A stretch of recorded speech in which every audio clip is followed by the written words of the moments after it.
اخلاقیات دنیا میں اچھی عادات اور اخلاقیات مذہب نے عطا کی ہیں، یہ ہمارا اعتقاد ہے اور ہم ایسا ہی سمجھتے ہیں کہ اللہ رب العزت نے مذاہب کے ذریعے اچھی عادات اور اخلاقیات عطا فرمائی ہیں، یعنی ان اخلاقیات کا بنیادی ذریعہ مذاہب ہی ہیں جو مختلف ادوار میں اللہ رب العزت انبیاء کرام کے ذریعے بھیجتا رہا ہے۔ مذہب اور وجود باری تعالیٰ کا انکار کرنے والے، بالخصوص ڈارون تھیوری پر یقین رکھنے والے لوگ کہتے ہیں کہ ایسا نہیں ہے، بلکہ اچھی عادات و اخلاق اور انسان کی فطرت میں ہے، اس کا تعلق مذہب سے نہیں ہے، مذہب نے ہمیں یہ اخلاقیات نہیں دیں۔ اس کا جواب یہ ہے کہ اگر اخلاقیات انسان کی فطرت میں ہے اور نظام ریاست ہی اخلاقیات انسان کے اندر داخل کر سکتا ہے، تو آج کے دور کی سب سے مہذب سوسائٹی امریکہ میں کچھ سال قبل جب ایک پولیس آفیسر کے ہاتھ سے ایک افریقن امریکی شہری کا قتل ہو گیا تھا، تو چند گھنٹوں کے اندر شکاگو شہر کی صورت وہیں کے انتہائی مہذب معاشرے کے لوگوں نے یہ بنا دی تھی کہ کوئی ایک دکان اور مکان بھی چوری سے محفوظ نہیں رہا۔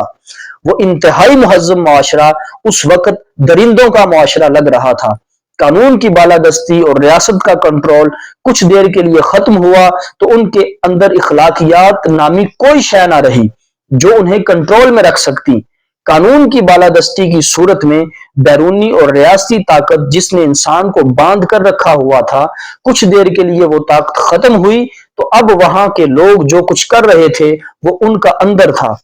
اس کے برعکس اگر کوئی صحیح مہذب اسلامی تعلیم یافتہ معاشرہ ہو جو اسلام اور آقا علیہ الصلوۃ والسلام کی عطا کردہ تعلیمات کے ماننے والے ہوں، تو وہ قانونی اور ریاستی طاقت کی غیر موجودگی میں بھی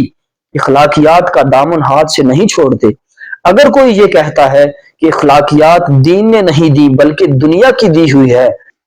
تو کسی معاشرے سے قانون اور ریاست کی بالادستی اور اثر و نفوذ کا نظام تھوڑی دیر کے لیے منقطع کر کے دیکھیے، تو اس سے سارا منظر واضح ہو جائے گا۔ ملکی اور بین الاقوامی سطح پر اس طرح کی بیسیوں مثالیں ہیں۔ بس یاد رکھیں کہ جہاں پر مذہب کو ماننے والا کوئی مہذب انسان رہتا ہے اور کوئی اسے نہ بھی دیکھ رہا ہو، تب بھی اسے احساس رہتا ہے کہ میرا مولا مجھے دیکھ رہا ہے، لہٰذا وہ نظم و ضبط میں رہتا ہے اور اخلاقیات کا دامن نہیں چھوڑتا۔ بس معلوم ہوا کہ کسی ملک کے قانون اور ریاستی طاقت نے اخلاقیات نہیں دیں بلکہ اخلاقیات کا درس مذہب نے دیا ہے۔ کوئی بھی ملک محض قانون کی بالادستی اور ریاستی طاقت سے معاشرہ میں اخلاقیات قائم نہیں کر سکتا۔ اگر کوئی یہ کہے کہ بین الاقوامی قوانین اور چیک اینڈ بیلنس کے نظام کی وجہ سے اخلاقیات قائم ہیں، تو سوال پیدا ہوتا ہے کہ پاپانیو گنی نامی ملک میں 1998 تک انسانی گوشت کیوں کھایا جاتا رہا اور بازاروں میں انسانی گوشت کیوں فروخت ہوتا رہا؟ اگر 1998 تک بین الاقوامی قانون اس بیابان اور دور دراز تک کے علاقے میں نہیں پہنچا تو اس وقت تک وہاں پر اخلاقیات بھی نہیں تھی۔